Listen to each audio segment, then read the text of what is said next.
time for Baseball with the Bard.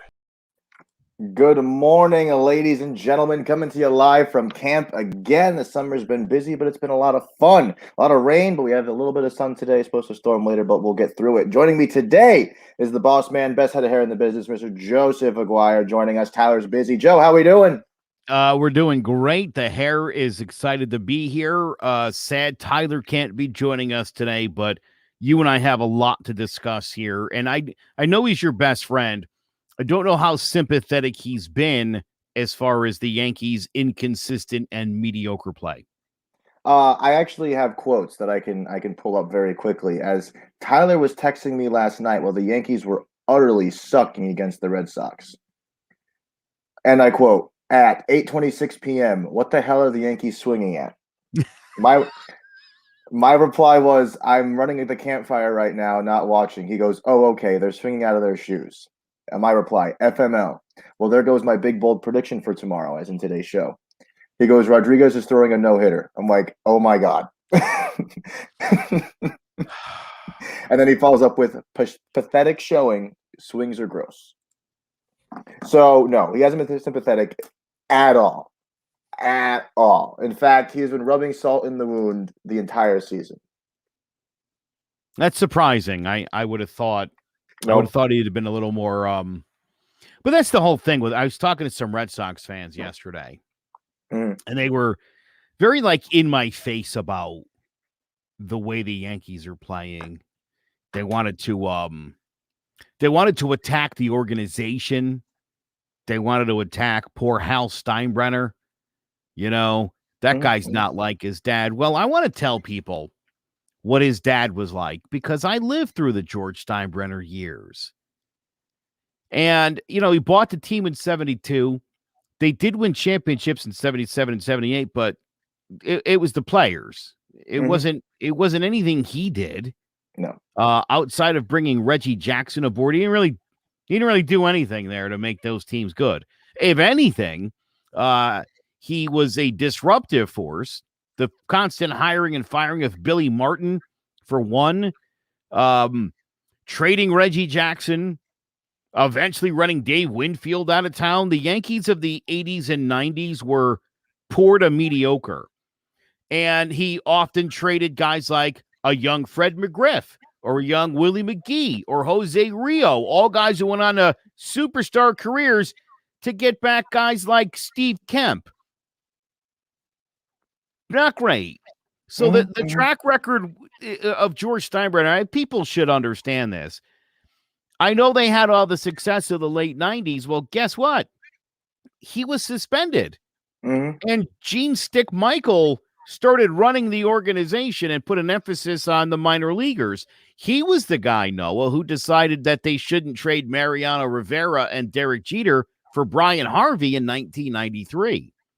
That was pretty close to happening.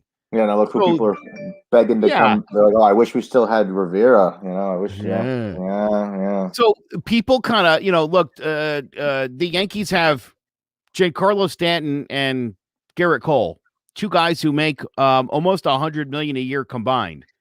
Please stop saying that Hal Steinbrenner's cheap or he's not like his father. You're right. He's actually looking at numbers and listening to advisors. It's what you want. On paper, there's no reason why this team yes, on paper shouldn't be winning. They should be at 60 wins by now. There's no reason they're not. And that's you can criticize the ownership all you want. They spent the money and they brought in the players. The fact that the players aren't hitting, that's got nothing to do with management. If you want to indict somebody upstairs, Brian Cashman's the guy that put everybody in there. It's been the same team for the last 4 or 5 years now, virtually. It's not working. No, definitely not. You got to do something, and I don't know that he really addressed the Yankees' biggest issues year to year. That's my biggest thing with Brian Cashman, and it's not that he just doesn't get good players. It's not that they don't want to spend the cash. It's just simply there are issues that are sticking out, issues that are clear as day that haven't been addressed. Like just simple things where you're looking at it and you're like, all right, hey, let's the lack of lefty hitters in the lineup. is one thing that you look at. I mean, you just have this one-dimensional lineup that is, power hitters up and down, and it seems to just be redundant, hitter after hitter after hitter. I mean, you have DJ is the only one who actually just kind of slaps the ball around and puts it in play.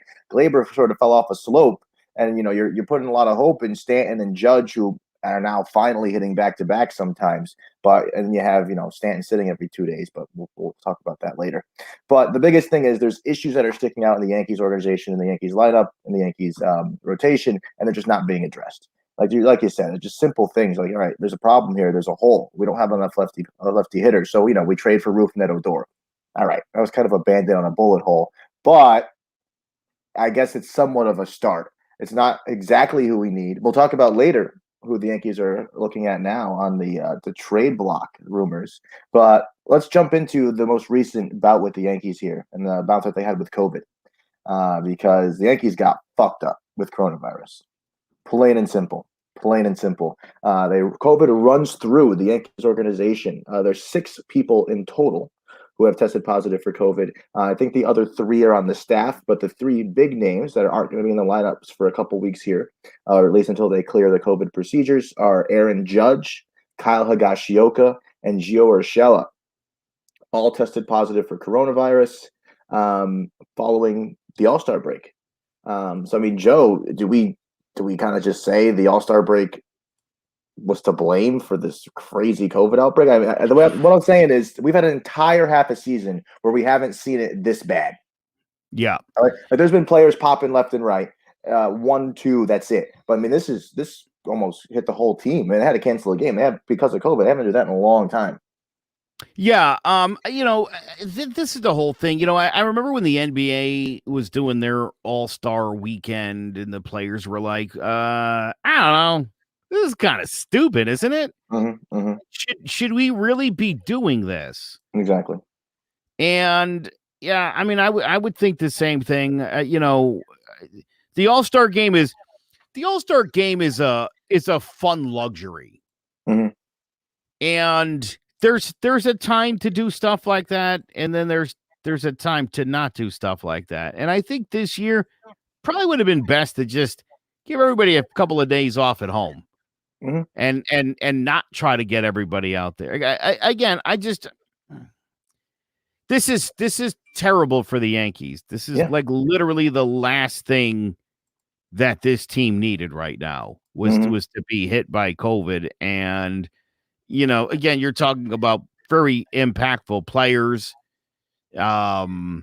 You just look at the lineup from last night, tells you all you need to know. I mean, the Yankees were already in trouble and already dealing with injuries, and this is the kind of thing too, where, you got to keep being tested now. And so it's more likely more guys will get it, not less. Yep. Exactly. Bad. And like you said, it's just bad timing, awful timing. Because I mean, you think they come off of the All-Star game or the All-Star break, and they're supposed to have this set of 4 with the Sox, like in a very, very important set of games. And now they're missing 3 guys who are in their starting 9, almost every day. Cole is pitching tonight, so Higashioka is his designated catcher. Obviously, Sanchez is going to be catching Cole tonight, so hopefully that goes well. I don't know how I feel about the designated catcher thing, to be honest. I feel like if you make that much money, you should be able to pitch to me. Like I should be able to sit behind the plate, and you could just get it. We'll get it where you need to. But one cool thing, Trey Ambergy gets the call for right field. He's spent 6 seasons in AAA. This season he's swinging a 274 average with a slugging of 494. So I mean, he fits right in. He fits right in, unfortunately, with the rest of the squad.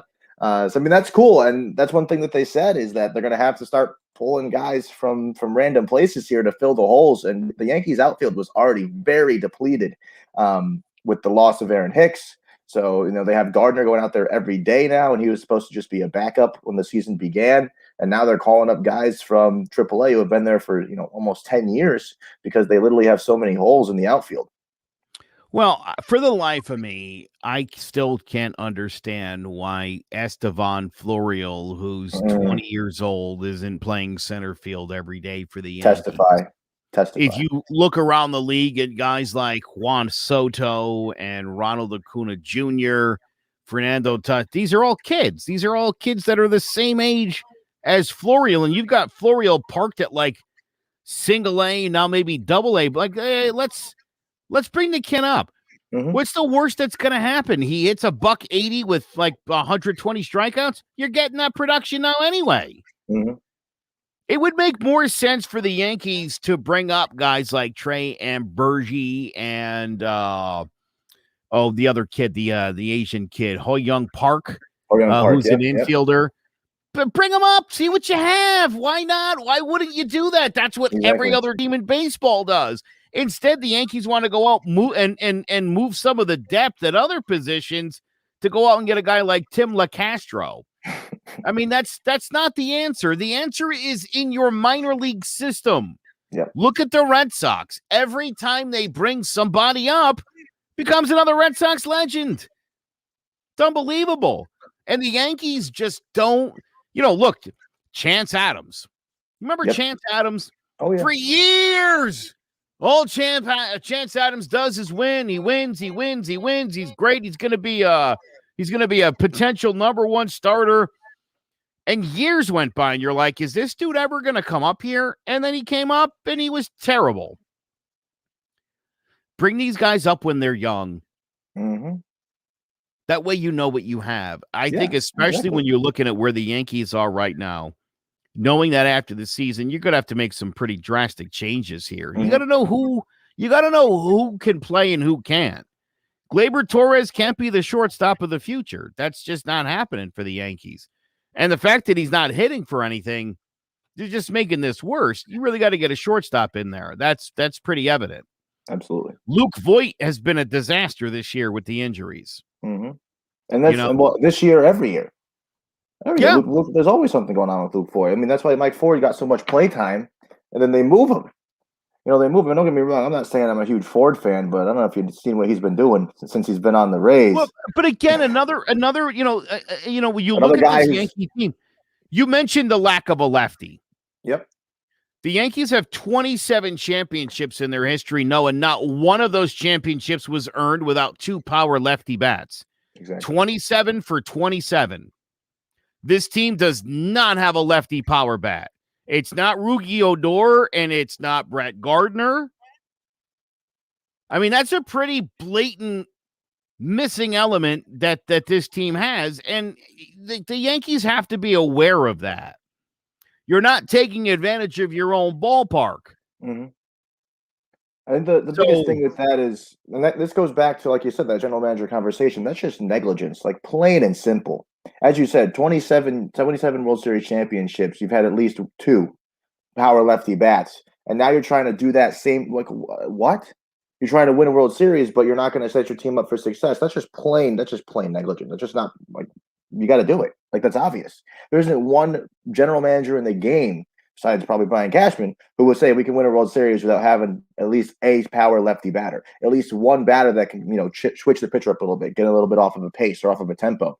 Because, I mean, you look at the 2, 3, 4 in the Yankees lineup, they love swinging at those breaking balls off the plate. Absolutely love. I literally said to Tyler once, I need to get a girl who loves me as much as Aaron Judge loves swinging at Tyler's off the plate. It's just the truth. It's just the truth. And they don't have any break. There's no breakup. Yeah, listen, that's a really good point. And, there's a reason for that. And here's what I saw. And this is a big part of what that inconsistent play was. You remember Aaron Judge got off to a great start, and Giancarlo Stanton got off to an okay start, and then they moved Stanton up in front of Judge, and Judge had no protection behind him with Voit out and Sanchez playing terrible, and he went 0 for 11 with like 7 strikeouts, and everybody said Aaron Judge sucked and shouldn't get an extension.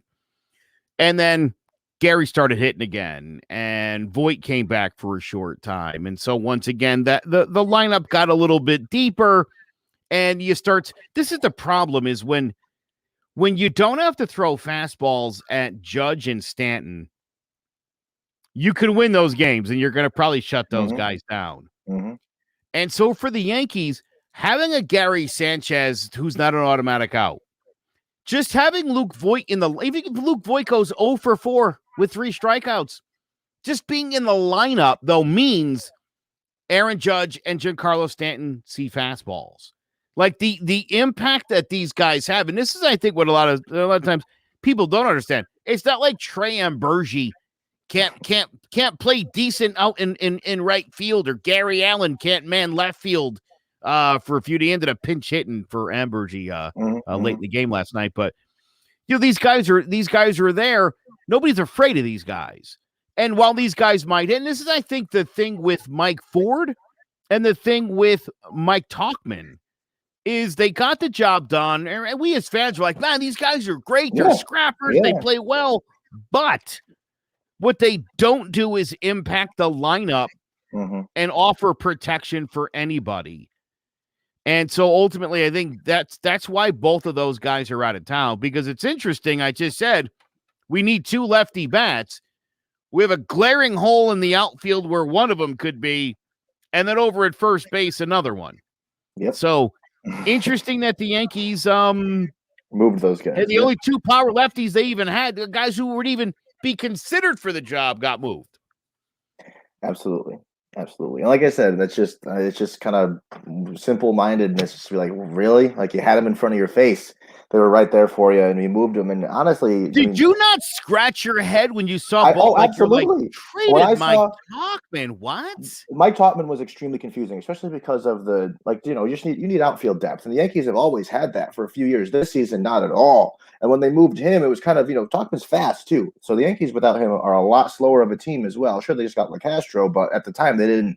And Tauchman, he's a pretty solid outfielder. He's been making some great plays over in San Francisco. And he's had a couple big hits too. Sure, he's swinging, low 200s. But again, that's just what the team's doing right now. So in that hole that you have in the Yankees lineup, he would be a great fit. The second I saw Ford got traded to the Rays of all teams, I put my hand in that's exactly the reaction. I saw that and I said, you've got to be fucking kidding. Like, we are. Of all the teams on the planet. Tampa? What? The second I saw that, the next article was Mike Ford will be the next G-Man Choi. And I don't doubt it. No, seriously. He's been tearing it up in AAA already. Yeah. Tearing it up. That's the Rays are just good at making power lefties. And the second I saw that, I said, oh, God. Like, you know, it's going to be like game 5 of like the ALDS against the Rays or something. And Ford's going to come up and smack Chapman for a home run or something. Like, it's going to be like, well, saw that coming, guys. Like, no shit. Yeah. It's painful. But hey, speaking of dingers, let's hop into the recent happenings of the home run derby, and then we'll go kind of quickly through this. There's not too much to talk about, but the first round was Trey Mancini. He was the heart pick. He was there because, and I was rooting for Trey. I thought it would be cool, but he didn't make it far. He made it farther than a lot of people would have thought. As he hit 24 home runs in the first round to Matt Olson's 23 home runs. The next batch was Trevor Story, who took on Joey Gallo. Story beat Gallo. So Story hit 20, and Gallo hit 19. Interesting battle of two future Yankees. Yeah, exactly. I like the way you think there. Remember, Gallo, I think more than Story there, but we'll see. When the Yankees definitely need to address shortstop, so we'll get into that. Pete Alonso decimated Salvador Perez, 35-28. To be fair, Perez had more home runs than anybody before. That's a pretty rough way to go out. Absolutely. Yeah. And I agree. And also, I said the same. I was going to say that with Shohei. Shohei leads the league in home runs, and yet, he gets eliminated by Soto in the first round. It was kind of like, oh, and that went to a swing off. So Soto hit 31 homers, and Ohtani hit 28 at the end of the swing off. And again, Ohtani has more home runs than anybody. So he lost in the first round of the home run derby. So it's kind of like, all right, like, I guess. Next round, Trey Mancini, again, defying the odds, beat Trevor Story 13-12. Alonso beat Soto 16-15, so just beat him by 1. And in the final round, Pete Alonso reclaims his championship, reclaims his reign as the home run derby champion as he won in 2019 and now this year in 2021 with 23 home runs to Trey Mancini's 22. And Alonso made it look easy, plain and simple. He made it look fucking easy. And after the home run derby was over, they gave him his trophy. He got the nice spinner necklace home run derby that the Padres like to sport, the Slam Diego Padres. As they've been dubbed, and he said, I am the best slugger today. And I quote, Pete Alonso, 2021 Home Run Derby champion. What do you think of that, Joe? I don't like when anybody declares their self anything. Mm-hmm. You don't declare yourself the best. Your peers and contemporaries or the writers or somebody else has to be like, that guy's the best, because that's what we've done with Jacob deGrom. The consensus of all of us, knowledgeable baseball fans and the casuals alike, were like, oh, that guy's the best. Absolutely. I don't know that anybody's clamoring over a 220 hitter who certainly has been hitting the long ball. He's good. I mean, I'll give him that. Best slugger? I don't know. There's definitely better power hitters in the game. If you mean, are you the only guy that hits 220 with, 35 plus? Yeah, definitely. You're the best of that. Sure. But again, at the end of the day, would I rather have Juan Soto or Shohei Ohtani or Matt Olson? Yes, I would.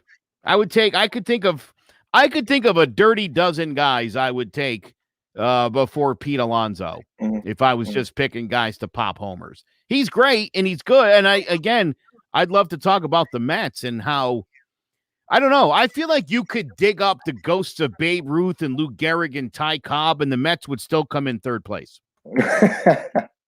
Listen, the Mets are having a good season so far. They're up by 3 over the Phillies. Timeout. Look, here's the whole the Mets are having a good season, or are the Nationals terrible? The Phillies and Braves underperforming. And the Marlins are just atrocious. And the Marlins are the Marlins. They're the Orioles of the NL, the NL East. Yeah, pretty much. But so, the Mets are playing well, and Jacob deGrom is like otherworldly at this point. But they still don't score with any consistency. And I think on, in any 5 or 7 game series, unless, deGrom pitching 3 times, it better be every time, because, well, not to Mets. That's the other thing, right? You're like 7 game series. deGrom will start 3 times. Right. But will you win any of those starts? That's the question. That's the biggest thing. And I was just will you lose that. them all 1-0? Because that's not good either. And that's what's been happening. That's what's been happening is if you look at Jacob deGrom and his stats, it's unreal how many no decisions he really has, because he only has 7 wins. I mean, we're more than halfway through the season. The guy's an ERA of 1.08. Not as good as Nestor Cortez Jr., but 1.08. And he is 7-2 because the Mets decided to not give him any run support.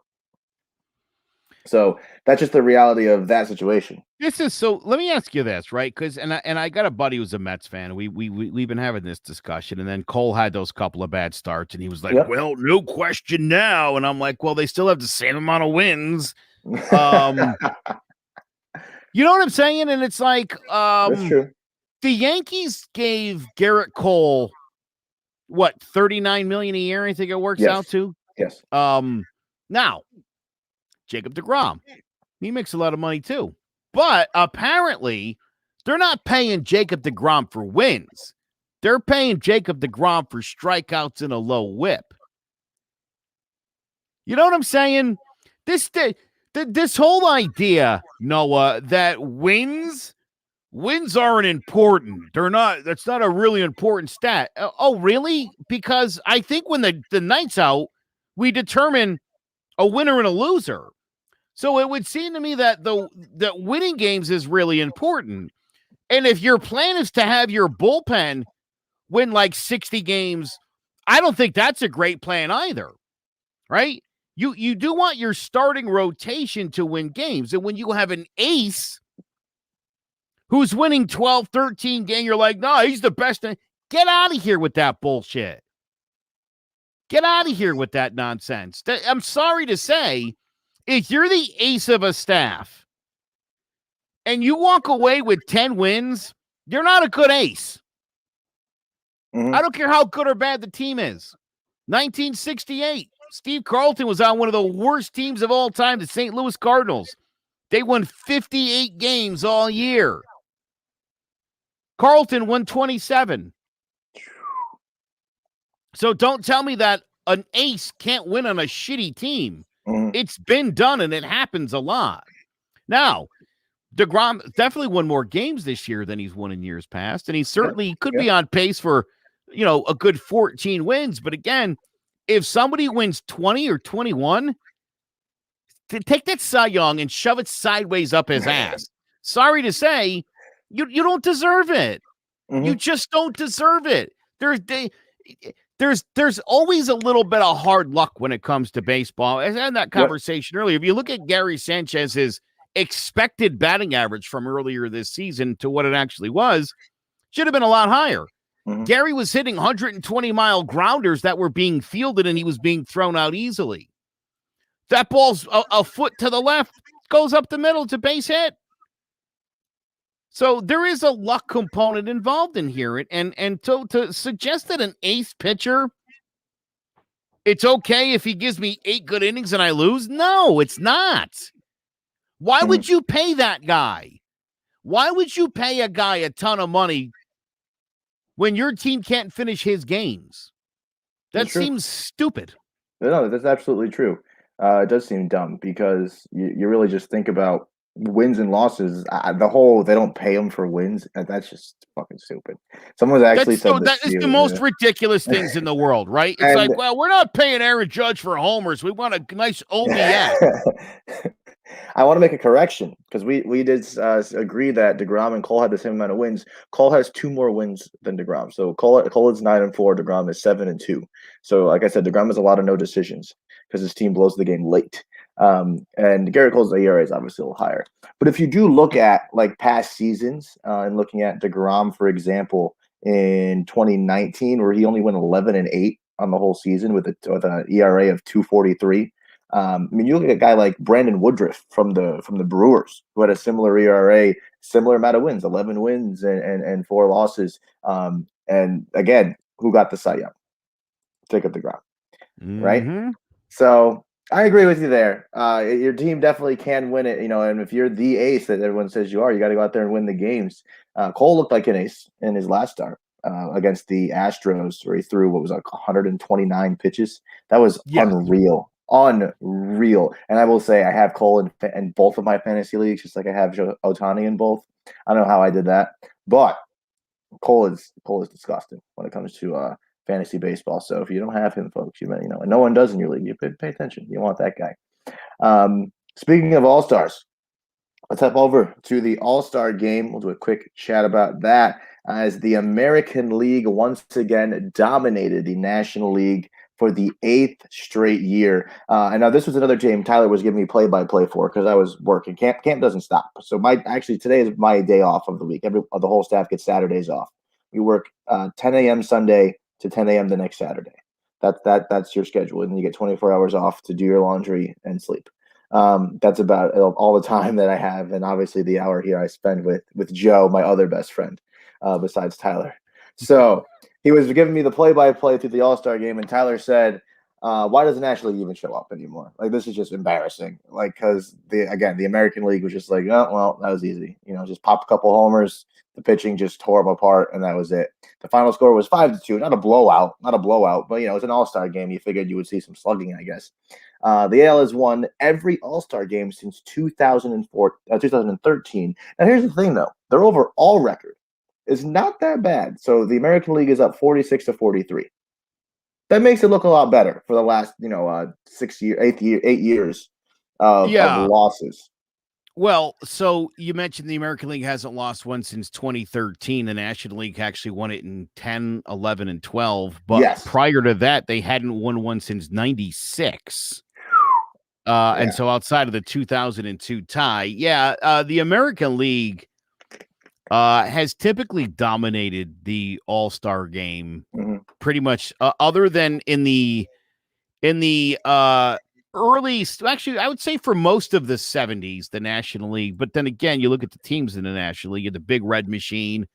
Pittsburgh Pirates were really good back then. And so that was the one of the rare shifts in All-Star history. It's interesting. I've always loved the uniforms were I was offended by how ugly that was. Yeah, they weren't good at all. Just let them wear their uniforms. They used to do they that. normally wear. That's what it's supposed to be. We all wear our home whites. Maybe I've got pinstripes. Maybe you've got vertical stripes. Whatever. We're all wearing white, and the other side wears their grays. Yeah, this isn't hard. Why would they make those uniforms were so stupid? Mm-hmm. Well, the worst part is they sell the shit out of them. So I mean, Well, people that's buy. again, Yeah, that's why. it's such a money grab Yep, that's all it when is. it comes to these all-star games. Mm-hmm. The NBA does that too. Mm-hmm. It's so stupid. Yep. Stop it. At least they got rid of the winner of the All-Star game gets home field advantage in the World Series, because that was just a trope. Do you remember when that was a thing? Yes, That was just stupid. that was Oh, awful. I couldn't even Imagine that. imagine. I couldn't even Right, because I imagine. want guys from the Orioles and the Marlins deciding who get what? No way. What is for something that you're letting the fans pick who goes, Mm-hmm. Mm-hmm. and that's going to decide the what? What kind of nonsense is that? These are the same idiots the fans buy who voted Mike Trout in. Yep. Stop it. You don't know what you're doing. You don't know what you're talking about. Uh-huh. So I again, hate the fan vote. I don't think there should be a fan vote in any of these sports. well, They the should tell thing you is, that you're voting no, and you just click the. It doesn't go anywhere. No doesn't go one's anywhere. tallying And it. you also can vote 5 times a day. Yes, A day leading up. Like, you don't just vote one time and be done. No, right. you vote 5 times a day leading up until a week before the All-Star game. Do you remember a few years ago when like 6 Kansas City Royals made it on the team because their fans were just like, "Yeah, we ain't got shit to do. We'll just keep clicking on the Royals." I hate that. Here's what they should do: take the 2 managers on either side and be like, "Pick your team." Yeah. Yeah. Look at the numbers from the first half and decide which guys you think will give you a good game. Mm-hmm. Just do that. Oh, there's nobody from the Orioles? Well, that's because they all suck. Why are we like shoehorning guys Mm-hmm. into a game that recognizes the best of the best in the first half, Mm-hmm. as managed by the best manager from the team last year? Yep. Yep. Yeah, So no, stupid. it's wonky. It's But it was definitely a good game. wonky. It was a good game. It was. Now, there were some good plays, some good homers. We'll see one of those in a minute. But much of the attention was on Shohei Ohtani, because he made history, because he not only had the start for the American League on the mound, but he also hit leadoff and got the win. That was one thing that I was excited about. Like I said, I'm an Ohtani fan. I really want to see him play in person, so I got to get out. I got to somehow see an Angels game at some point. Tyler and I were pumped when we saw that he was not only pitching as a starting pitcher, but he was going to hit leadoff, and he had to beg the MLB to let him do that because he wanted to keep hitting after the first, because he only pitched the first inning. Hey, Tyler. Tyler's working. He's in the BJ's break room. Fantastic. No, I thought it was interesting because he got the win, though. Otani did. Yeah, Yes? that's what I don't understand. He only pitched 1 inning. Right. So I don't know how that works. I don't know what the rules are, but they gave him the win. Like, he Yeah. did. And they made it a big deal that they gave him the win. I had predicted that he was going to be the MVP no matter what happened. No matter what happened. This is one of those things where we're like, Shohei Ohtani is not leaving here without some award or recognition. Mm-hmm, mm-hmm. That was pretty obvious from the get-go. And let me tell you something. I know it's not quite the same, but I understand where Shohei Ohtani, I understand the shoes he's just had to fill. I also made an all-star team as both a pitcher and a hitter in my wiffle ball league. And I hit leadoff and started the game. So I have had the experience that Shohei Ohtani has, and I will tell you, I definitely had a better day. It would have been cool if he would have hit one out at least one, right? Pitched a really, struck out the side, or would have been great. No, he just had 2 pop-ups on the ground out, I think. Yeah, it wasn't even. It was very anticlimactic. But I thought to myself in the game, I'm like, wait, how does he get the win? That doesn't even make sense. But of course, he had to get something. Exactly. So they were like, he's not going to get the MVP. We'll give him the W. We'll take it. I'm fine with that. Yeah, I'm fine with that too. Again, I'm a fan of Shohei, and just to where. No, the beautiful thing is this is an exhibition. It doesn't matter. Yeah. You could do whatever you want in this game. Nobody cares. Exactly. And that was the biggest thing, where Shohei apparently had to actually beg the MLB to allow him to not only pitch the first inning, but to stay in the game after they took him off the mound. because the rule is once the guy's off the mound, he can't go back into the game. So he had to get special permission from the MLB to do it. And they were like, sure. Which is like, again, the fact that he haven't even had to get permission and Manfred wasn't just like, I don't fucking care. Like, it's just like, all right, really? Like, just let it go. But just when you think he couldn't like Ohtani even more, he took the $150,000 he made from the home run derby and the All-Star game and donated it to the concession staff at Angel Stadium. He's a good dude. He's a good dude. That's a very cool thing to do. And that's what he did. He took all his earnings from the All-Star game and the home run derby and donated it to the staff at the Angels, where the Angels play. So that's really cool. And then one funny thing, and honestly, if you ask me, the reason why I like this All-Star break in a sense is because of the funny moments that you get with the players interacting, hanging out, whatever else. And we're going to see a video of that when Vlad hit this home run. And it was Tatis, who's his friend, reacting to the home run on the opposing team. But Trout called Ohtani in the middle of the home run derby. And they made it a big deal because like Ohtani's on the field standing waiting to go on, and he's talking to Mike Trout, who's giving him like advice and giving him a pep talk before he goes to the plate, and they're like, making a big deal out of it. So if anything else, sure, it's a money grab, sure, it's like whatever, these games don't matter. I just like seeing the kids be kids per se, right? Like the whole let the kids play mantra, I feel comes alive at the All-Star game and in the home run derby, just because they're going out there and they're having a good time. Like they know it doesn't matter. They're playing around. There's a couple good plays, a couple big home runs, and everyone goes home happy.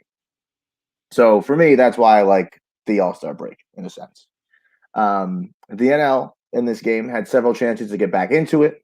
They loaded up the bases against Athletics righty Chris Bassett in the 6th inning and against the Red Sox righty Matt Barnes in the 8th, but could only muster 1 run on a Mike Zunino passed ball. So NL just didn't come through clutch in the big moments when they needed to get the W here. And then at the end of the game, who else but Vlad Guerrero Jr. named the youngest All-Star MVP ever, and he had a monstrous home run. And I'm going to be honest, when he hits these things, it's almost unfair. Like, if you seeing this man hit a home run is unbelievable. Like, he smacked the shit out of that thing, and that was off of an all-star pitcher.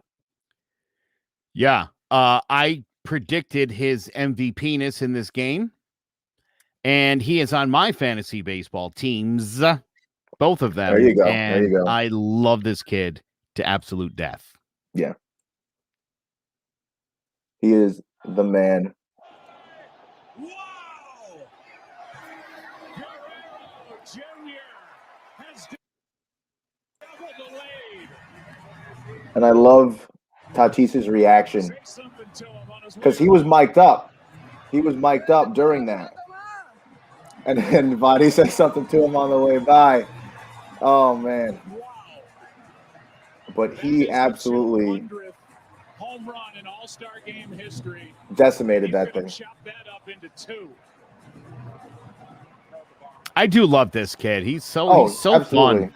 He is. He's a straight G. Straight G. Like, you can't teach what he's capable of doing right now in baseball. Especially hitting a bomb like that. And again, Tatis. And I just love again how Tatis was mic'd up in the middle of that, and they were talking about how good of friends they are. He was like, "Oh, that's my boy. Like, we grew up together, played together for years." Blah blah blah. Next thing you know, smack, and Tatis just like, "Oh God!" Like, just like the good old days, being in the field and Guerrero's smacking one out of the park. But he's definitely fun to watch. If Toronto ever figures out what good pitching looks like, and they sign it or develop it with that young team, boy, watch out, man. That team could be – they're right in it with the Yankees, which is, I think, another problem the Yankees face is that you're not only fighting with Boston and Tampa, but, this Toronto team is certainly very good. Yeah. And, but, yeah, I had Vlad winning MVP in this game. I said I know they want to give it to Ohtani, but I have a feeling this kid's going to do something huge, and he certainly did. And he delivered. He delivered for sure. But no, you're right. If the last thing the Yankees need is another good team in the East that just make the competition even tighter. And we're going to talk about that in a minute. But for now, speaking of things that are fun to watch, let's check out a few ads of all the great happenings over at Clovercrest Media. Clovercrest Media Group presents a CMG podcast, Keys to the City. Crossed up by Kobe, little floated to Shaq, and then Shaq goes like this, and the rest is history. Pay attention. Don't tell me what to do, devil woman. But speaking of those Lakers, hold on. But I didn't make I said Denver's gonna win. Yeah, you did. You said that. There's no other show like that. Clovercrest is doing great things right now. Streaming everywhere. Manning lobs it. Burris alone. Touchdown, New York. It's off to Leonard, defended by Simmons. Is this the dagger?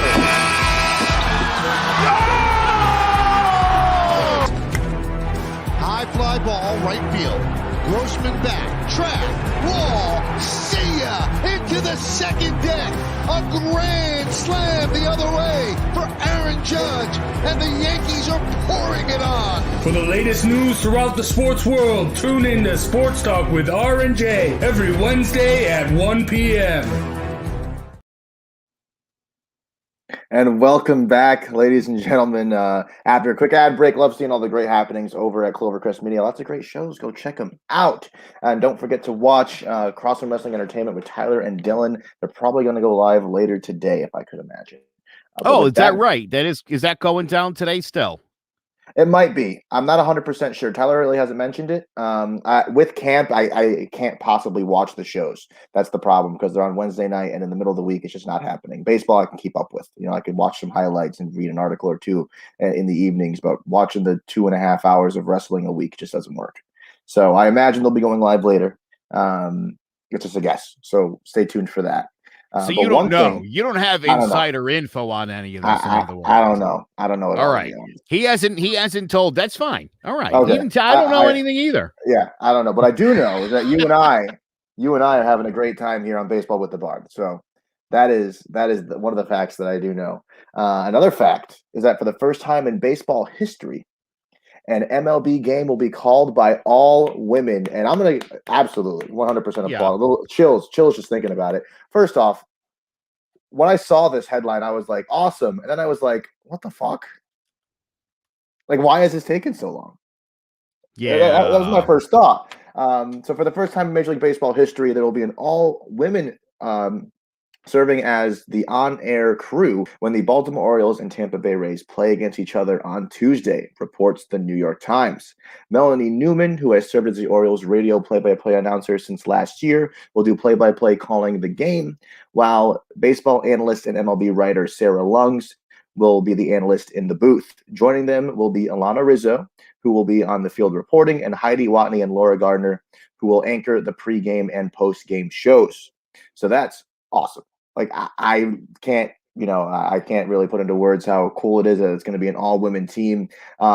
We have guys like Joe Buck calling baseball games, but yet, this is the first time we have an all-women team. So let's share the wealth. Like I'd love to see an all-women team for the playoffs at some point. Like, let's do something cool here. Maybe a Red Sox Yankees series, something along those lines. I just have some other notable women from around baseball. The quick pitch host Heidi Watney, who's going to be on this cast here, and Laura Gardner. They're both there. And then Susan Waldman, obviously for the Yankees, who has been calling games with John Sterling for as long as I could remember. So it's just cool. I mean, it's about damn time. There is nothing I enjoy more than talking baseball with a woman. And I mean that as sincerely as possible. Mm-hmm. I'll never forget a few years ago. My wife's not a huge baseball fan, but she gets tickets from work a lot, and we go to games. And one time we were sitting next to this very attractive young couple. The dude was wearing like a tank top at a baseball game. And I knew this guy he's not a baseball fan. And him and my wife were sitting there and basically talking about like, I don't know, the Kardashians or just some nonsense. And I was sitting with the very attractive young lady. She was like 24 years old. And I mean, this girl knew the Yankees like front and back. And I just remember thinking like, oh my God, I could sit with this girl all day and talk. It was amazing. I love Susie Waldman. She's, I love listening to the Yankees on the radio. I'm a big John Sterling fan. I do love Susie Waldman. Always have. Leslie Visser is one of my all-time favorite female announcers. I think she's one of the best. And Samantha Ryan and Jeannie Zalasko from Fox Sports. I've always really enjoyed them and the insight that they bring. I think it's sad to Noah that that there's still dudes out there that can't like get behind something like this. You know what I mean? Or think that any of these people is undeserving, because again, they wouldn't be here if they couldn't do it. Exactly. And it's nice when sometimes you kind of give a little boost, whether it be for diversity's sake, or you know what I'm saying? Like, yeah, absolutely. It's okay. President Obama just made a great point the other day when he was talking about how there's networks out there trying to convince white Americans, that bad things are going to happen, like that stuff like this, the beginning of the end of the white man. And it's like, dude, tap the fucking brakes, right? Having one baseball game with an all-woman crew, calm yourself down. The world's not going to end. Nothing bad's we're not going to get hurricanes because of it, or whatever Mike Pence says. You know what I mean? Nothing bad is going to happen. If you watch this game, you might actually enjoy it. I think Jessica Mendoza is great. I know a lot of people that can't stand her. And I think, why don't you like Jessica Mendoza? There's no reason not to like her. She knows her shit. If you put a woman out there who didn't know what she was talking about on TV, we all deservedly would be pissed about it. And well, honestly, though, okay, I'll let you finish. But that's my point. They're not going to do that, and I think people don't understand the work. Right? I mean, you do a show, the work that you have to put in and day out to know what's going on, to stay on top of things, and then to come on and be able to speak coherently and intelligently. They don't just hand jobs like that out in the business. Believe me.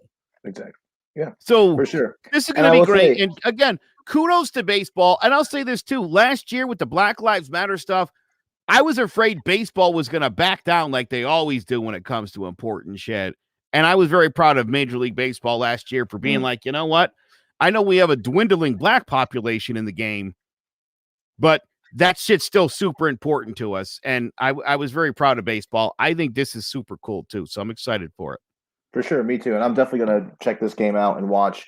And my one thing I want to say is, let's just, sure, right? That's the thing. Are they going to know what to talk about? Are they going to know the game? Are they going to know that? It's like, why wouldn't they? Like, we don't ask those questions when there's just a random dude popping on the broadcast, like whoever took over for Michael Kay on the S Network. I mean, he's okay. I'd rather listen to Michael Kay, to be honest. But we weren't like, oh, is he fit for the job? Like, no, nobody cared. So, like, why are you asking these questions? Because it's a woman calling the broadcast. Like, there's been a female host of Quick Pitch, and they cover every single game that happened the day before. Every single game in the entire league. There's been females hosting that show for years, and I watch it every single morning. All right. So I don't want to hear, are they going to know the game and whatnot? Like, really, save it. Just save it. Okay. And as you said, there's men who don't know sports. Like, it doesn't matter. Like, they like the game. And if you are listening, whoever that attractive 24-year-old female, I'm 24 as well. Love the Yankees. So I don't know if you're single or not, but just put it out there. If you know her, if your friends hear this, all right. Thanks, Joe. Good play, no. That was smart. Yeah. I can't imagine she's still with that guy. I mean, this woman loved baseball so much that I thought. Was it at least a Yankees tank top, or was it just like a tank top?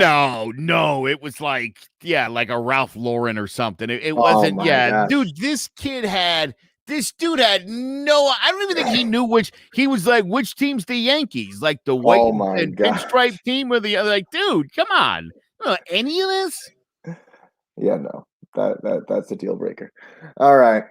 Well, yes, fun times, definitely fun times. I'm looking forward to that game. And I'm also looking forward to this last half of the season here, because there's a lot that could be going on. I stumbled upon this article by CBS Sports' Mike Axia.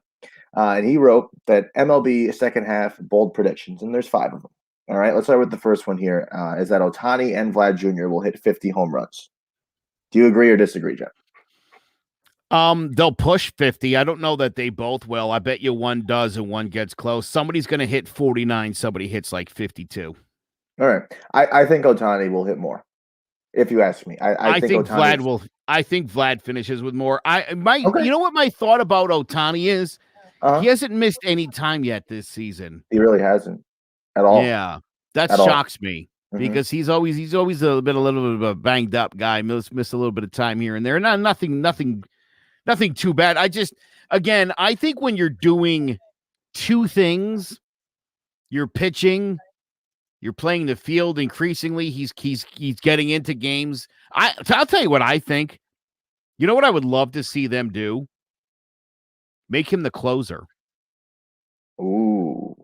Okay. You could pitch this guy 3 or 4 days a week. Yeah, absolutely. You could call him right in from right field, take the pitcher out, put a new right fielder in, and let him close those games. And if, God forbid, he gives up a lead and it's got to go to extra innings, he can hit. Exactly. He's still in the game. That's smart. To me, look, their starting rotation is awful. Sure. In Anaheim. So, and he might be the best of the lot. And so maybe the idea of pitching 1 day a week, though, again, if he gets knocked out of a start like he did against the Yankees, you're out. You're out of the game. I think it would make more sense. Absolutely. You want to pitch this guy more in short spurts. I mean, my God. To me, that's a no-brainer. I would have him close and be my everyday right fielder. And when I need to bring him in the pitch, I just bring him in from right field instead of the bullpen. That's a damn good idea. You imagine Ohtani being in right field, just hit 2 home runs right in the game. They have a lead of 3, and he just jogs in from right field, takes the ball, closes the game out. That's epic. Dude, the last out of the 8th inning, I'm like, stay out in right field and just run over to the pen, throw about 20 pitches, and let me know when you're ready. Exactly. Yeah. That'd be epic. That'd be epic. Again, Joe and I disagree. We'll have to come back later once the season is over. You'll have to be on the end of the season episode then with Tyler and I just before the playoffs, and we'll see who's right. If Vlad or Ohtani will either hit 50. If they both hit 50, who gets there first? I say Ohtani still. So we'll go with Fair that. enough. I still got All Vlad. Right. Awesome. Next up here, Fernando Tatis Jr., the stud from the Padres. Will go 40 for 40. Now, this is off of 40 home runs and 40 steals, a very elite list that we see. The 1980 Athletics, Jose Canseco, Barry Bonds in 96 when he played for the Giants, had 40 home runs and 40 steals. A-Rod in 98 with the Mariners had 42 home runs and 46 steals. And Alfonso Soriano for the Nationals in 06 had 46 homers and 41 steals. Tatis right now, halfway through, has 28 dingers with 20 stolen bases. So I mean, he's on pace to do that. And I want to dive a little bit more into Tatis, but what do you think? Do you think Tatis will actually get to 40 home runs? I think the 40 homers is a definite. I mean, he's only 12 away in the second half. I'd be shocked if he didn't get to 40. Let's say he hits maybe 43, 44 on the year. I think the harder part is going to be he's got 21 steals now. I think he stole a base last night then. So 21 stolen bases. He needs 19 more over 70 games. It seems like a reasonable thing to do, but here's the thing. Fair. I think you're going to see less stolen base attempts in the second half. This is a team that's very much in playoff contention. This is a team that won't really be able to afford to give up outs. And we see just around the game, the reluctance to run. Yep. So if he doesn't get to 40-40, I think he will get close. I remember Soriano actually, when he was with the Yankees, had a 40 homer, 39 steal season. That's what we got pretty dang close. And I remember when he did get it, obviously, some years later, of course, after they sent him packing. I think the homers will happen whether he gets the 40 steals or not. And I'm sure he'll be close. I wouldn't guess he's not going to steal 60 bases. You know what I mean? I feel like if he gets there, it's going to be close. Maybe it comes right down to the wire. But the homers, this kid could hit 50. That wouldn't shock me either. I think the 40 is going to be tough, but I'm going to say yes. I'm going to say, I talked myself into it, Noah. Tatis is going 40-40. All right. I think I'm going to go with your first argument. I think the 40 home runs is an understatement. I think honestly, we should put him in the race with Ohtani and Vlad. I mean, he just smacks him. He smacks him all over the place. It makes it look easy, too. The 40 steals is going to be tough, and I'm going to go to the shoulder injury, which is I was alluding to before. I know you picked up on. He still has that lingering injury. It's not keeping him from playing, but it's one of those things that you don't want to re-injure. You don't want to strain. You don't want to make it worse because, again, this is a playoff contender team. You don't want one of your best guys going down just before the end of the season. So maybe he's going to take it a little more slow. He's not going to want to be diving around and sliding into the base, extending his arms out like that and possibly re-injuring that shoulder. But if he can slap some fingers, make a couple of good grabs in the field, why not? Let's just keep him there. So that is Tatis. Joe says yes, 40 for 40. I say 40 home runs all day, 40 steals. We'll see. Next up here, Eloy Jimenez is on his way back, and he'll finish the season with 15-plus home runs. So, I mean, they're saying he's going to be slugging when he gets back. As you may know, Jimenez, he's 24 years old, and he tore his pectoral trying to rob a home run in spring training, and he has not played a game yet this season. He recently completed his recovery and is now in the minor league rehab assignment at Chicago's AAA affiliate. He went deep on his first game appearance this last weekend. What do we think, Joe? This guy hit 14 home runs in 55 games last season, hit 31 in 122 games. Figure he gets into about 70 games this year for the White Sox, assuming he comes back within the next week or so. Sure. 15 home runs. Yes. Okay. I think he hits exactly 15 home runs in the second half. Exactly 15. I don't think he's hitting. I don't think he's. Well, again, I mean, could he hit 20 in 70 games? Yeah. I mean, if he wasn't coming off a devastating injury, I might really go, I bet he will. I think 15's about where I expect he would finish, assuming he plays well and that the injury doesn't get re-aggravated. Okay, absolutely, and that's true. So I think he'll get to that moniker of 15 home runs. I don't know. I don't think he's going to jump out of his shoes and outperform himself, but he's joining a squad who is already winning, who's already doing great things. So any power he can add to it, even if it's just like just go hit a home run, and take it easy, nothing crazy. That's it. Then I could totally see that happening, especially like I said with this team. So they're only getting better, which is terrifying. But the White Sox are only getting better. Next up, the Mets will trade for the Cubs star Kris Bryant. I know the trade deadline is coming. There's lots of scramblings. There's word that the free agent Craig Kimbrell could possibly be on the move. So what are we thinking here? Do you think the Mets will actually pick up Kris Bryant? It just seems sacrilegious to me that Kris Bryant would not play on the Cubs. Yeah, I don't know. Is Mike Axia a Mets fan by chance? I'm not sure. Sounds like something a Mets fan would say. It would make sense. Yeah. I mean, you have a few teams who are in the mix, like the Brewers and Nationals are in the mix for him as well. But the Cubs, really trade him to Milwaukee. That just doesn't make sense. It's kind of like a bonehead move. Why would you do that? But they have the biggest need for a guy like Kris Bryant, like the Mets. So that's where the big talk is coming in. And again, let's not forget, it's a bold prediction, right? So he's really saying, all right, I'm going out on a limb here. This is what I got. Do I see it happening? No, I just can't picture. The Mets picking up Bryant, only because there's another team in the mix for another Cubs player, and the likes of Anthony Rizzo, that might happen. And I don't think they're going to drop both these guys. They got to put asses in seats somehow.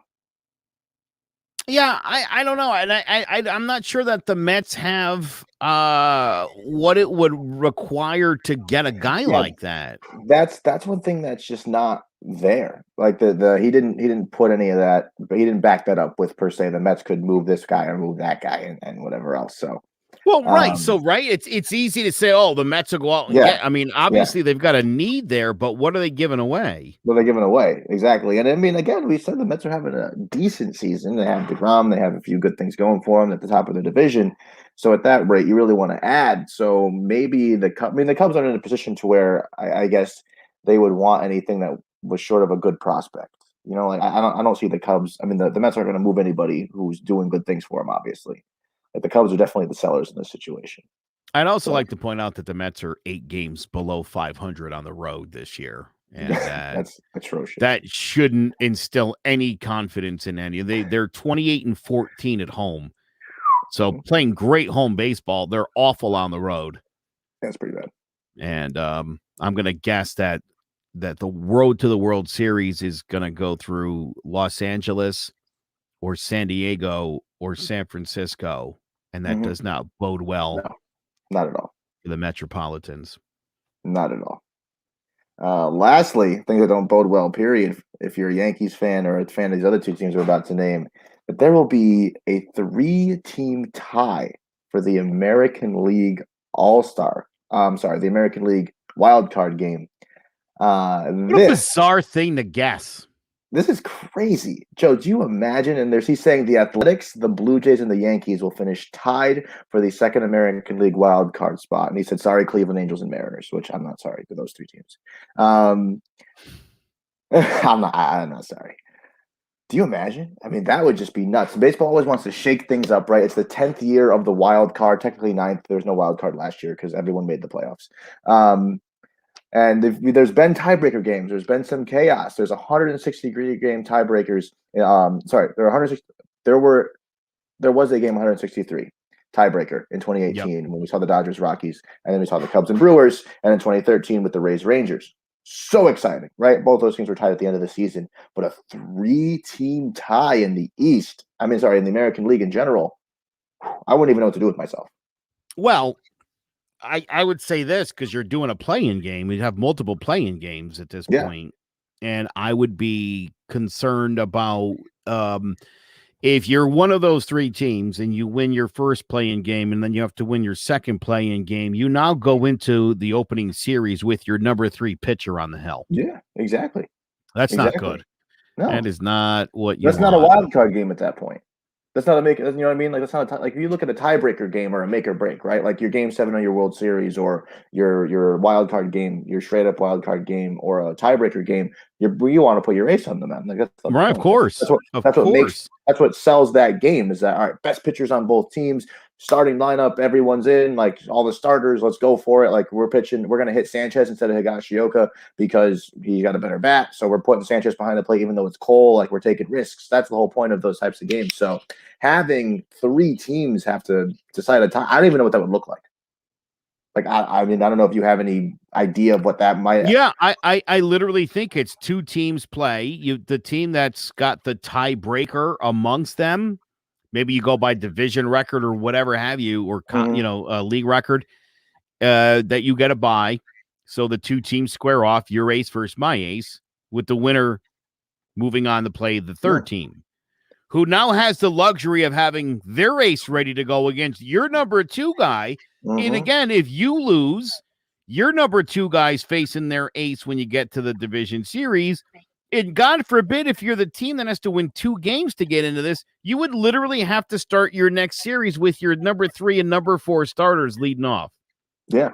And any potential clinching games, you're looking at, again, your 3 star. That's not, I don't know. I don't love that.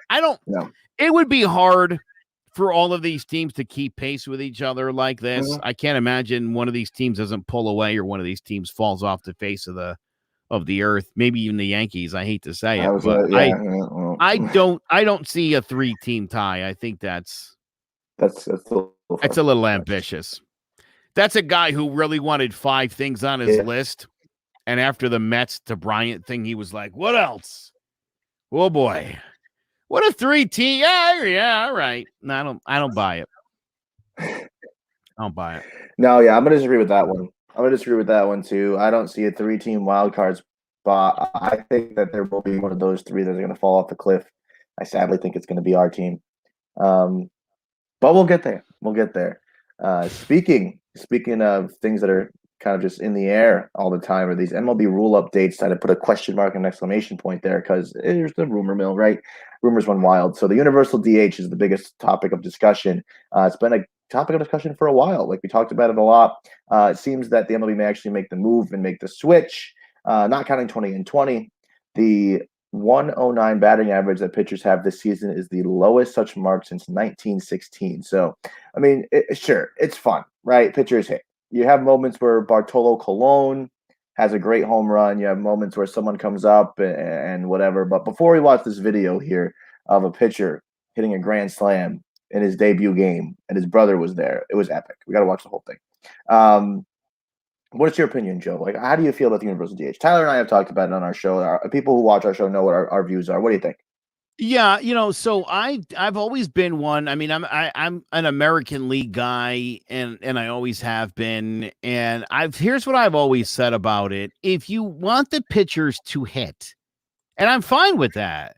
A guy like Jacob deGrom, I mean, he's a really good hitter. Yeah, But what I don't want is pitchers having a 109 batting average because and my complaint and my argument when who's the best pitcher in baseball, I say, well, and my Met fans buddies understand this when we're comparing him to Garrett Cole.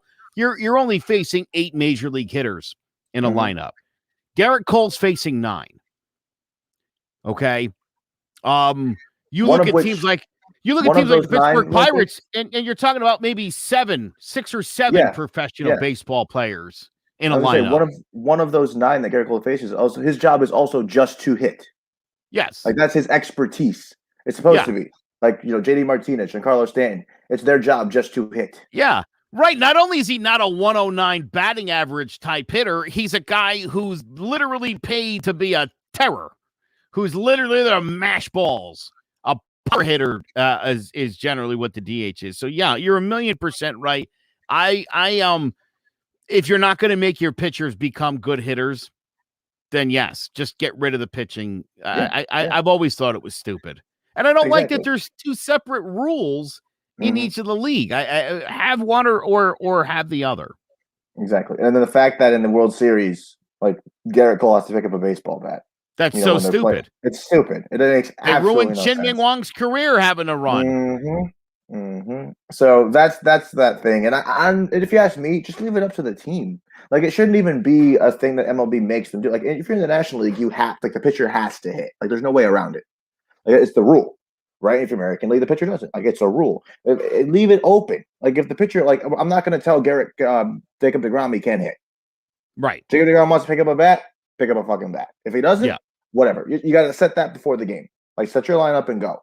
That's the way that should be done. Like, you shouldn't force these teams to do things they don't want to do. Like, if in the Subway Series, if they play at Citi Field, I don't want, Jordan Montgomery picking up a bat. But if deGrom wants to, by all means, you go right ahead. Sure. And you know what?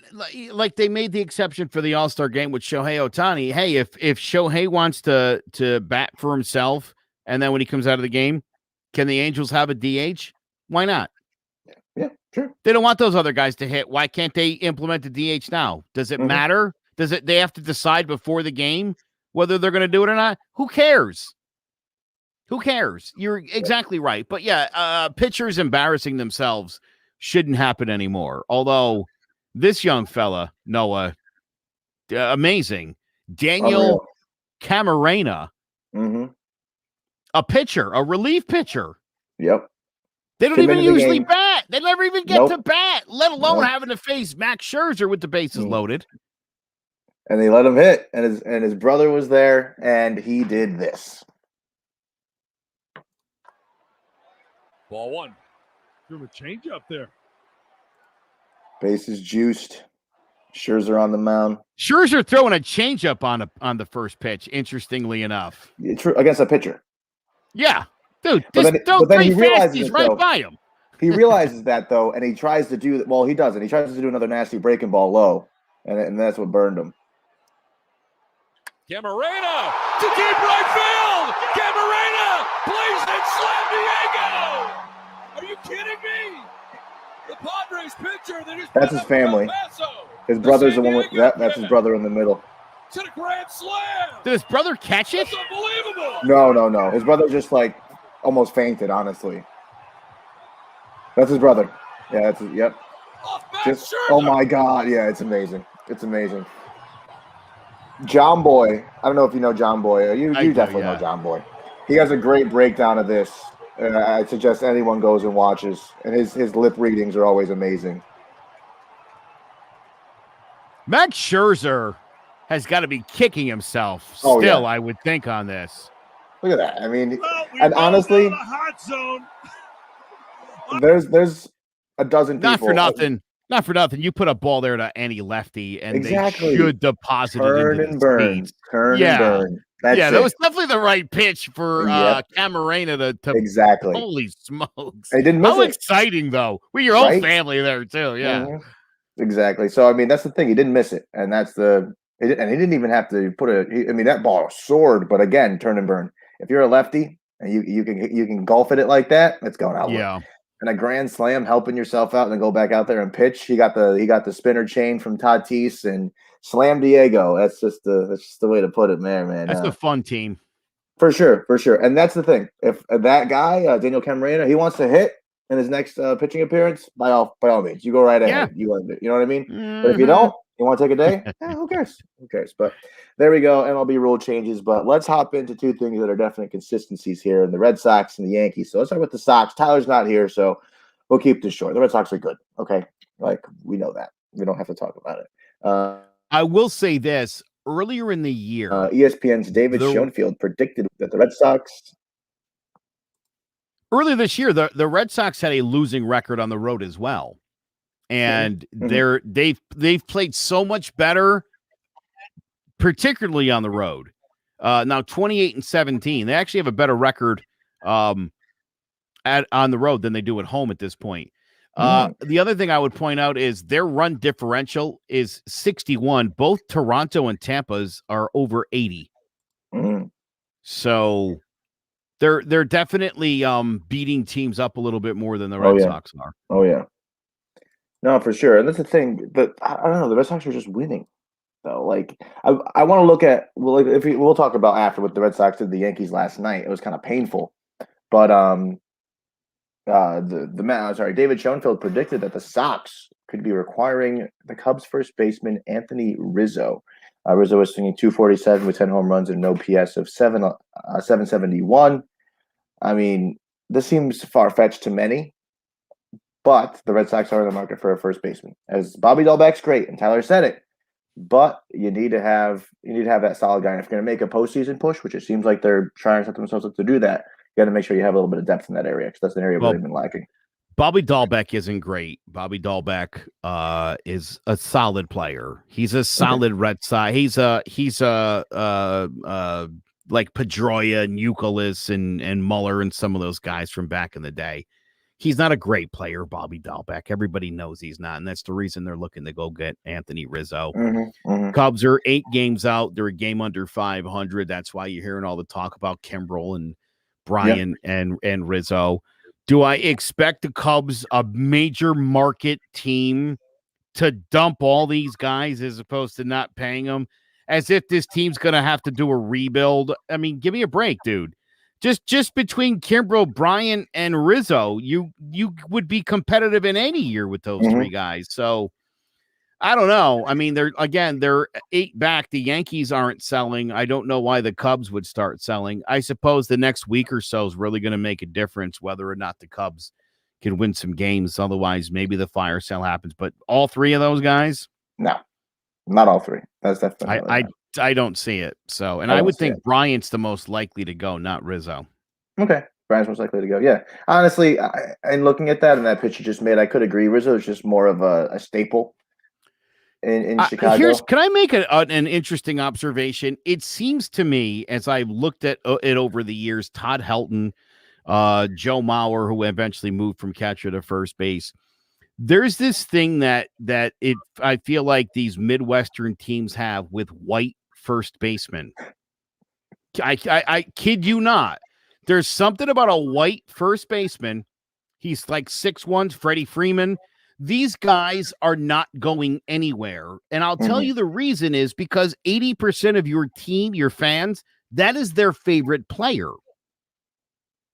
Everybody loves Anthony Rizzo. Everybody, I mean, there was a reason Todd Helton played first base for the Rockies till he was like 43. We ain't getting rid of that guy. Mike Sweeney was in Kansas City for way too long playing first base before they moved him over to DH, and then eventually he had to get moved completely because he was terrible by late in his career. But the white first baseman, they don't move these guys. I was angry when San Diego moved Gonzalez, who was from San Diego, and I thought, dude, if you're trying to entrench yourself with the market of San Diego, you got a Hispanic, a Mexican-American first baseman from that town. Build around that guy. What? Holy smokes, man. But they don't. White first baseman, there forever. Drives me nuts. It's funny you mentioned that. I mean, it's clear, right? It's obvious that that's a thing. I just never really thought about it really hard. So that's the truth, though. And you just named, like Freddie Freeman, Rizzo, so many of these guys, Mauer. It's nuts. It's always the Midwestern teams. Yep.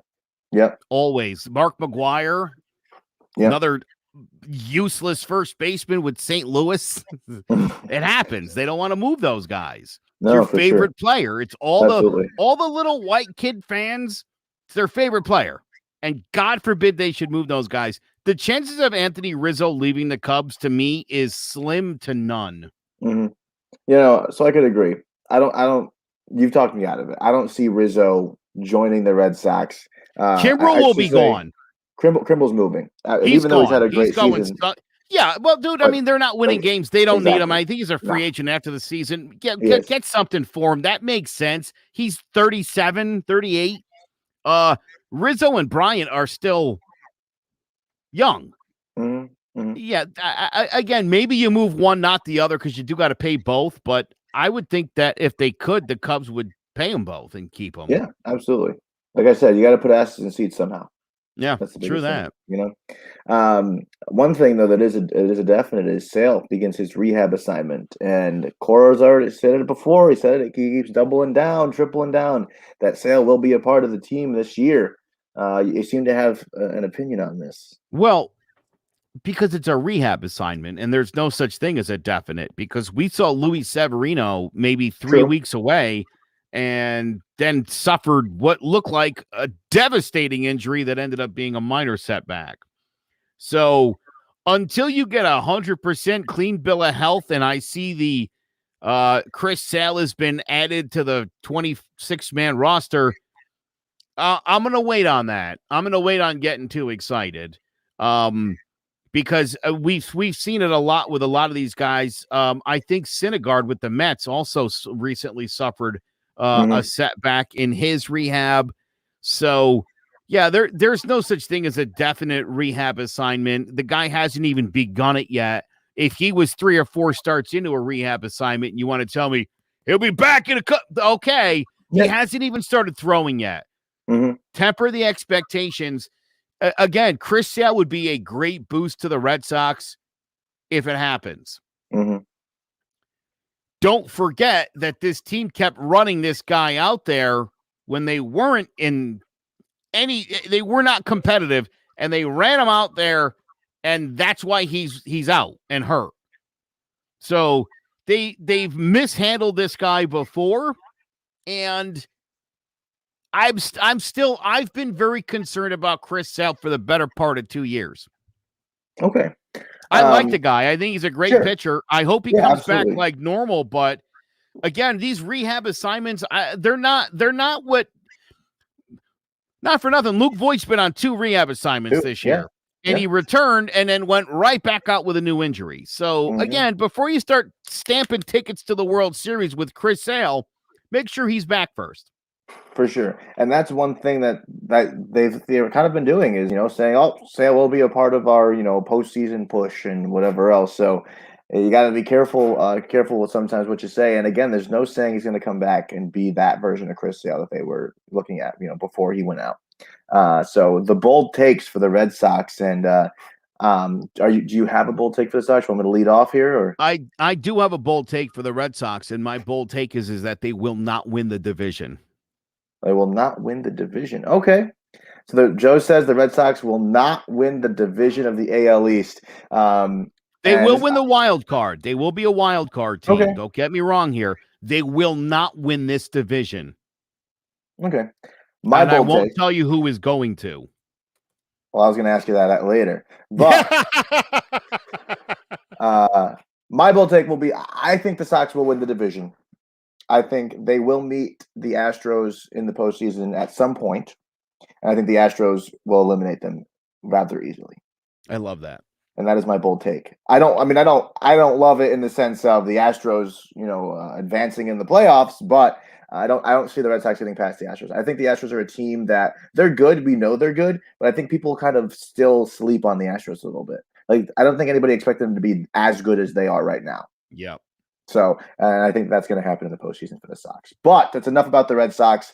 Let's hop on over to our boys, as there's a good amount to talk about. The New York Yankees. I have here at the top, this weekend series versus the Red Sox is extremely important, and then last night happens. So it's like, what the fuck? Go ahead. I would like to point out two things: that the Yankees have winning records at home and on the road. They are just 9 games back, and again, this isn't the worst thing that's ever happened. They do have to find the consistency here in the second half, because we've seen it. We've seen them go 8-2 over a 10-game stretch, and then follow that up with like 2-8 or 3-7. And so it's a matter of finding the consistency. It really you can't really hang this on injuries. There has been a massive failure of this team. So many guys have underperformed. If you look at the year Gleyber Torres is having and continues to have, he got hot maybe once all year where he had a decent stretch, got himself up to about 270, and now he's down back around 230, 240. Voigt's been in and out of the lineup, inconsistent when he's played. DJ LeMahieu has been an utter disappointment. Gary Sanchez, for most of the first half, has actually had a higher on-base percentage than DJ LeMahieu has. Gio Urshela has not played as well as he has, the superstar we thought he was turning into. Clint Frazier's been an utter failure. Brett Gardner's been a failure. Stanton and Judge have hit when they've been in the lineup. Sanchez got off to a terrible start. He started hitting again. That's it. You got like 3 guys that are basically been carrying this team for most of the year. I have to assume, Noah, that literally 6 of your starters are not going to have a career worst year. Yep. It's almost shocking if 4 or 5 guys have a career year, let alone the opposite, the worst year of their career. So I think that the Yankees hitters will start to level out.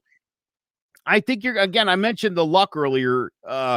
As Gary started hitting balls harder and they're finding holes now, he's getting more hits. It's going to level out. It always ends up evening out, but a lot of the Fraziers and the Glaybers of the world and the LeMahieu's, they got to start hitting. They got to start coming through in clutch situations. The pitching's still pretty good. The bullpen's had a couple of failures, but again, I don't expect that that's going to become a consistent thing. Cole had 2 bad starts. Chapman had 2 horrible outings. Again, people are like, well, it's over. It's like, well, that happened twice. Calm down. And as bad as things are, they're 9 games out. Absolutely. They're still above 500. They're 9 games out. They're still above 500. They're definitely underperforming. That we can all agree with. What we expected them to do. But in looking at the Yankees lineup and looking at the dynamic, we keep talking about how there's a lack of diversity in the lineup, right? We don't have this power lefty, and we keep talking about this power lefty. There's been a good amount of, there's rumors and there's a lot of chatter. There's rumors and there's things that Jeff Passan pays attention to. Let's put it that way.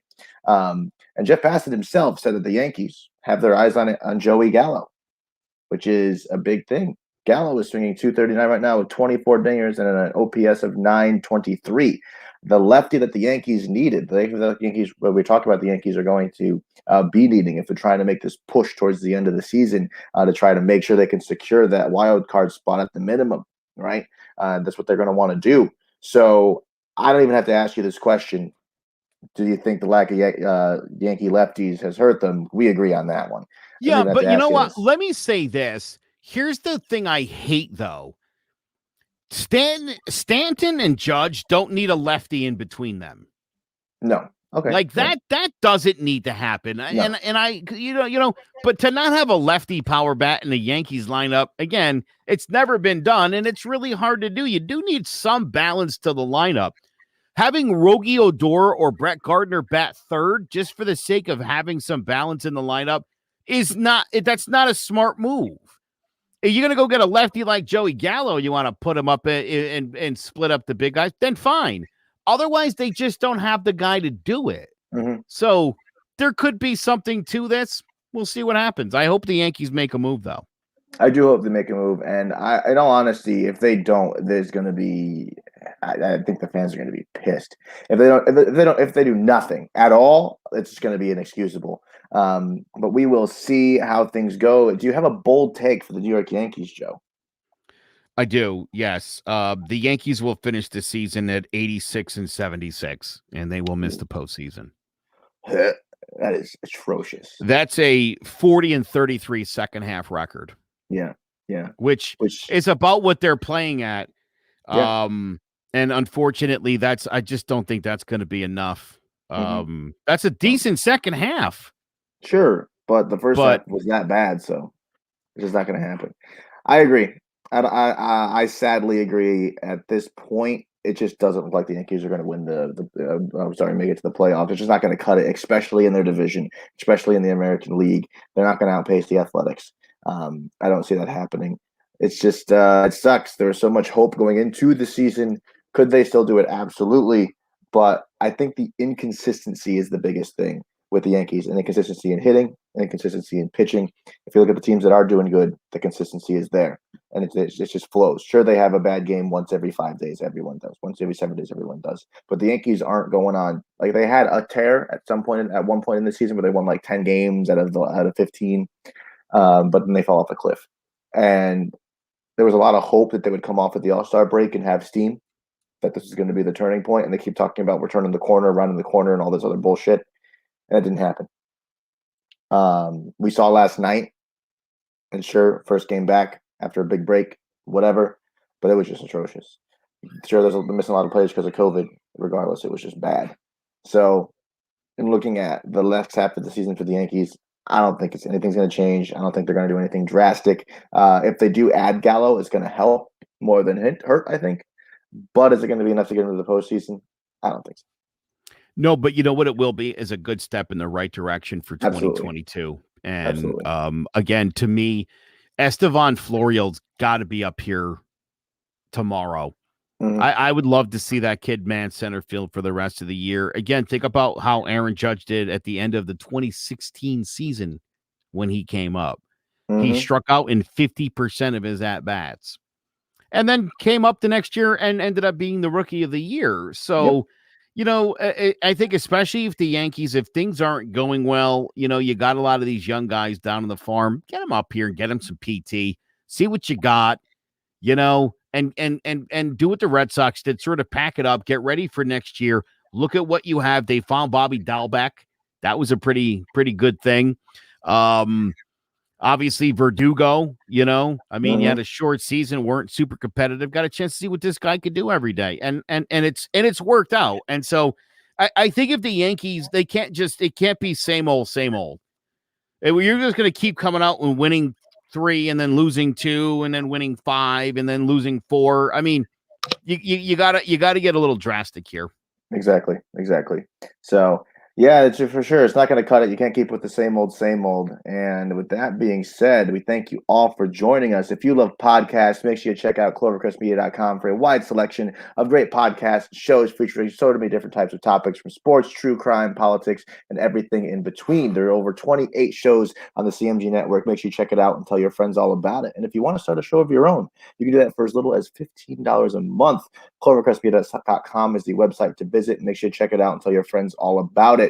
Today joining me was Joe has something he wants You're to going to say. want to update your script. There's 41 podcasts 41 shows. Yes, Good sir. Lord. This is a very, very old honestly, I was just right here, to be honest. I No, didn't that's even have great. that written down. So 41 shows, folks, on the CMG network. Check it out. Visit clovercrestmedia.com for all of the latest information on starting your own show and maybe being number 42.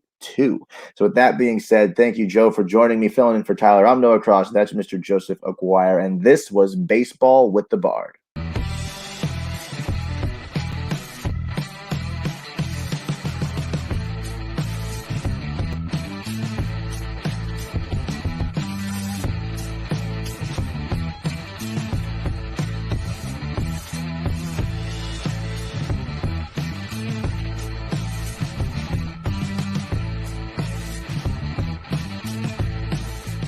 It's time for Baseball with the Bard.